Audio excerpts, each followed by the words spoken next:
Hi, I'm Rebecca Mitchell, and I'm joined today by my colleague, Dr. Fariha Shaikh. She and I together run the 19th Century Center at the University of Birmingham. And I'm delighted to have this conversation with her today to celebrate and discuss the award of the New Generation's Thinker. Fariha, thank you for joining us. Thank you. It's a pleasure to be here. If you could tell us a little bit about the program and what made you want to apply for it. Sure. So the New Generation Thinkers is a scheme that runs between the AHRC and the BBC, and I'm super excited to be selected as one of this year's New Generation Thinkers. And what I'm really looking forward to is being able to work with the AHRC and the BBC to bring to the public aspects of my research. And it seemed to me such an important scheme in terms of promoting the public humanities, not only in terms of highlighting the research that's done in universities, but also more specifically, I think because of the nature of the work that I do, I think it's important to have those conversations about empire and its intersections with literature out in the public domain for debate. It's an area that we're seeing a lot of pushback on, and it generates a lot of discussion, quite often a lot of heated discussion. And so this is a real opportunity to be able to shape some of those debates and kind of get stuck in and contribute to the way in which the discussion is moving forward. It sounds fascinating. I think that the public dimension of this program is what makes it really special. And when you mentioned concerns about the empire, colonialism, can you talk us through a little bit more about your work that you've done so far? Sure. So broadly speaking, I'm interested in the ways in which 19th century kind of empire or empire in the 19th century fosters and creates new conditions for literature. So I'm using literature expansively here to think not only about the canonical mid-century novel that's produced in Britain, but also novels that are produced out in colonial locations. So in the settler colonies, in Australia, in Canada, but also other areas of empire like kind of India and the Caribbean. And I'm also interested in thinking, well, kind of if literature is something that's being produced in all of these colonial moments, what does that literature look like? So I'm interested in thinking about genres apart from the novel, such as periodicals, leaflets, ephemera, short stories. I think there's just such a range and wealth of material that's being produced in the 19th century that is kind of enabled or out of these imperial formations. So it's just fascinating for me. So you've looked even at productions on board some of the ships, haven't you? I have in the past, yes. So my first project was on 19th century settler colonial emigration to Australia, Canada, and New Zealand. And what kind of got me stuck into that project was emigrants' letters, actually. And then as I started digging more and more, what I found was kind of the sheer extent to which emigrants are writing and the sheer number of places in which they're writing. So one of the things that I look at in my book, for example, is the ways in which emigrants are producing periodicals on the very long journey of 3 to 4 months over to Australia. But they're writing, like, you know, kind of emigrants are kind of people who move, but they're also readers and writers too. And they're writing an enormous range of genres of letters, diaries, journals, periodicals. And the more and more that I got kind of stuck into it, the more and more I found this dizzying range of materials. And I thought, well, there's got to be something more going on here. So how can I make sense of all of this material? And what are the ways in which it shapes the ideas of home and distance in the 19th century? And that's really what that project was really interested in. Is next in terms of your research? So the Opium Project takes a much longer historical kind of overview. It's provisionally called From Thomas de Quincey to Amitav Ghosh. And it looks at the ways in which 19th century literature and neo-Victorian fiction looks at how opium kind of registers within a literary sense, within kind of these novels and confessional autobiographies. And one of the things that it's interested in doing is looking at the ways in which opium, on the one hand, seems quite an ordinary object within so many 19th century novels. And yet, on the other hand, what you've got is kind of, two wars being fought against China that link Britain and India and China together in this triangular relationship of trade and war.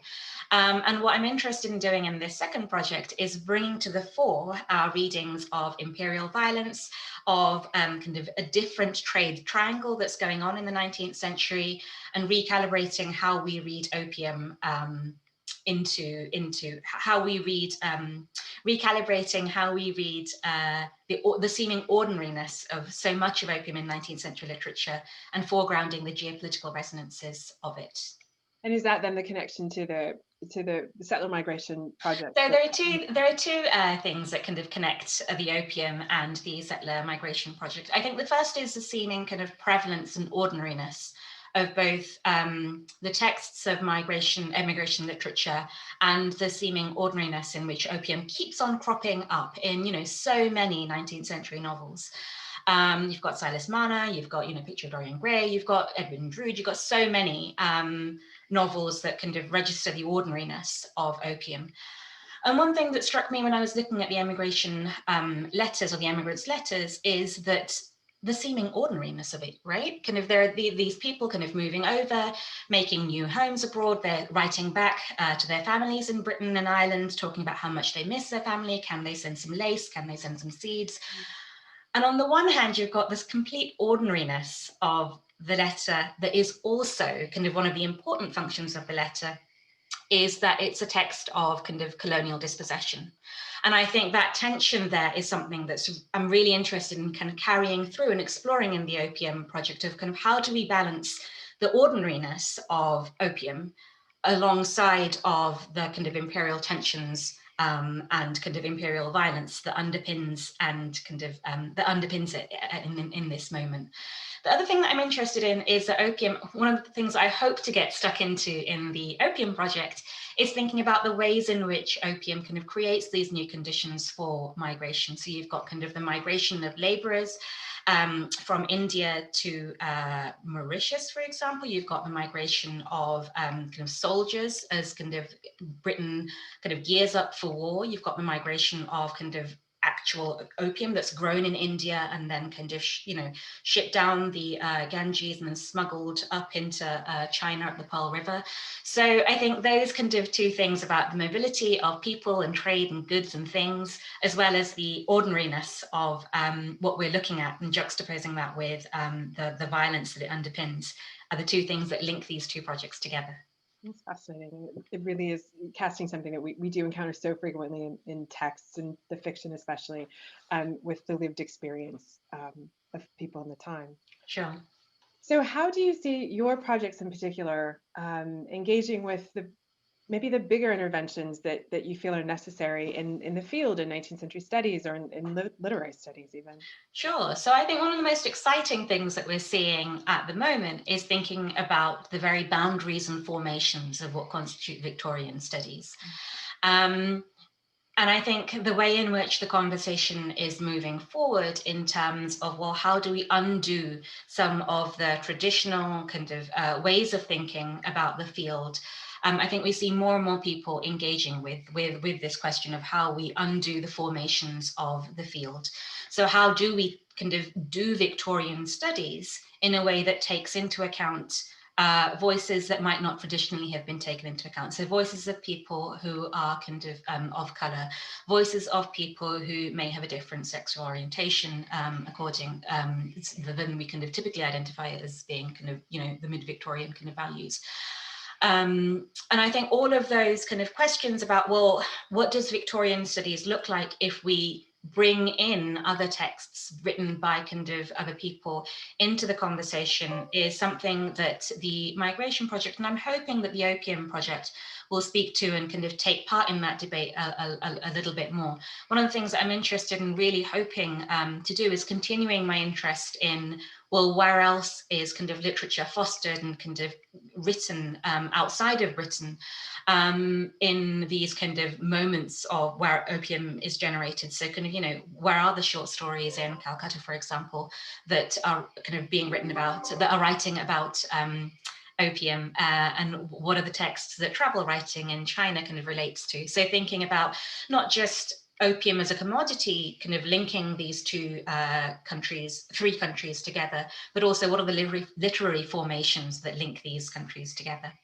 So it's even redefining what we understand as literature of the period. I think so, yeah. And I think that's important, not only because I think that the novel itself kind of is such a complex, kind of multifaceted, multivocal genre, but also because I think it's a genre that speaks to a certain kind of aspect of, like, it kind of has a certain identity formation. And I think being able to move outside of the boundaries of the genre of the novel is so important for claiming some of those, or reclaiming some of those voices that we kind of now see as being marginalized or understudied or kind of forgotten. It's fantastic then that this program is going to give you a platform, and a very public platform, to be able to raise some of these questions, start to do that work of reconceptualizing not only the discipline, but how we understand the Victorian amongst the public imaginary. Is there something in particular? Do you have kind of a favorite misconception that you would like to disabuse? Is there something, a major correction that we should make to how we understand the Victorians? Oh, I think there are lots. I think one of the things might be that so often when I talk about migration in Australia in particular, for example, people are like, oh, you're interested in kind of convicts and convict transportation? And kind of repeatedly, when I was working on that project, I kind of repeatedly had to say, well, actually, what you might not know is that most of the migration that happens to Australia in the 19th century is free. Like, convict transportation is such a slim percentage of the overall kind of number of people who voluntarily kind of went over to Australia. I guess the other thing that I would say is that more people left the shores of Britain and Ireland over the course of the 19th century, and indeed for much of Britain's history, then actually kind of came to it. And I think that's a really important fact that kind of shapes many of the conversations and debates, much of the anger that we see around the world today. And so I think that at a time when we're the media is so concerned about, people coming to the shores of Britain, just bearing that little fact in mind is really, really important, actually. That's fascinating. I mean, not only for the balance of immigrants, the way we understand them, but the fact that other countries are receiving those. Yeah. It's a movement. Amazing. Well, we are so excited and look forward to hearing what comes next.